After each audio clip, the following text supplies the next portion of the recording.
বাজারে নিত্য প্রয়োজনীয় পণ্যের দাম স্থিতিশীল রাখতে জেলা প্রশাসকদের নির্দেশনা দিয়েছেন বাণিজ্যমন্ত্রী। শৃঙ্খলা ফেরাতে পর্যায়ক্রমে সব সড়ক মহাসড়কে সিসি ক্যামেরা বসানোর উদ্যোগ নেওয়া হয়েছে বলে জানিয়েছেন সড়ক পরিবহন ও সেতুমন্ত্রী শেখ রবিউল।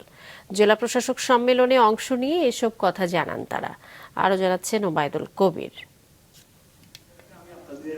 রাজধানীর ওসমানী স্মৃতি মিলনায়তনে সম্মেলনের দ্বিতীয় দিনে জেলা প্রশাসকদের সাথে মোট 7টি সেশনে অংশ নেন বিভিন্ন মন্ত্রণালয়ের মন্ত্রী, প্রতিমন্ত্রী ও সচিব সহ সংশ্লিষ্ট কর্মকর্তারা। দুপুরে বাণিজ্যমন্ত্রী তার মন্ত্রণালয়ের কার্য অধিবেশন শেষে সাংবাদিকদের জানান, বাজারের নিত্য প্রয়োজনীয় পণ্যের দাম স্থিতিশীল রাখতে জেলা প্রশাসকদের নির্দেশনা দেওয়া হয়েছে।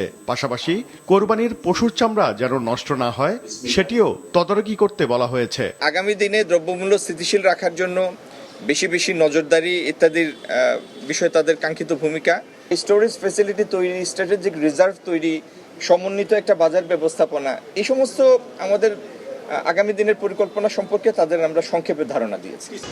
এর আগে সকালের অধিবেশনে অংশ নেন বেসামরিক বিমান চলাচল ও পর্যটন মন্ত্রী, প্রতিমন্ত্রী। সে সময় দেশের পর্যটন খাতকে আরো আকর্ষণীয় করতে ডিসিদের সহযোগিতা চাওয়া হয়। বগুড়ার এয়ারপোর্ট হবে, প্লাস আমরা ফ্লাইং একাডেমিও করতে চাচ্ছি এখানে, যাতে আমরা পাইলট বানাতে পারি। আমাদের অনেক পাইলটের প্রয়োজন, যাতে মেধাবী গরিব মেধাবী স্টুডেন্টরা পাইলট হওয়ার ইচ্ছা থাকলে তারা সেখানে পড়াশোনা করতে পারবে। পরে বিকেলে সড়ক পরিবহন ও সেতুমন্ত্রী শেখ রবিউল আলম মতবিনিময় করেন জেলা প্রশাসকদের সাথে। শৃঙ্খলা ফেরাতে পর্যায়ক্রমে সব সড়ক মহাসড়কে সিসি ক্যামেরা বসানোর উদ্যোগ নেওয়া হয়েছে বলে সাংবাদিকদের জানান তিনি। জাতীয় মহাসড়কগুলিকে সিসি ক্যামেরার আওতায় নিয়ে আসা, এরপর আঞ্চলিক মহাসড়কগুলি, এরপর হচ্ছে জেলা মহাসড়কগুলি, এই পর্যায়ক্রমে আমরা আনতে আপনার পদক্ষেপ নিয়েছি।